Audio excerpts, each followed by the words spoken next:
నాకెప్పుడైతే cancer వచ్చిందో ఆహారము తినడానికి అసలు ఉండేది కాదు. ఏదన్నా అన్నం తింటున్నా అది రక్తంలో బయటకు వస్తూ ఉండేది. నాకు ఇష్టమైన కూర వేడివేడి అన్నంలో కలిపితే ఆ బాక్స్ని ముక్కు దగ్గర పెట్టుకుని ఆకలి తీర్చుకునే రోజులు నాకు ఇంకా జ్ఞాపకం ఉన్నాయి. నా ఉమ్ముని అరగంట సేపు నా నోట్లో ఉంచుకొని అది నీళ్ళలాగా తాగితే అది కూడా రక్తంలో బయటకు వచ్చేది.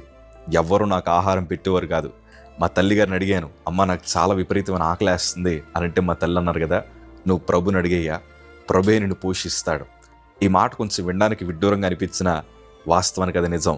మనకి ఏది అవసరమో మనం ప్రభువుని అడగగలిగితే ఆయన మనలను పోషించగలిగిన దేవుడు. రక్తం ఎక్కడి నుంచి వస్తుందో తెలియక నా కడుపులో ఏమైనా ఇన్ఫెక్షన్ అయిందేమోనని పేగు ముక్కలు బయటికి తీసి మరీ పరీక్షలకు పంపించారు. అసలు ఎవరికీ అర్థం కాలేదు. కానీ నేను అంటాను, ఆయన ఏ సమయాన్ని పోషించాలనుకున్నాడో ఖచ్చితంగా సమయానికి పోషిస్తాడు. కంగారు పడాల్సిన అవసరం లేదు. మనం ప్రభు వైపు ఎదురు చూస్తే చాలు, దేవుని సందులో విజ్ఞాపన చేస్తే చాలు. నేను దేవునికి మొరపెట్టడం ప్రారంభించాను. చక్కటి కృప ఏంటో తెలుసా?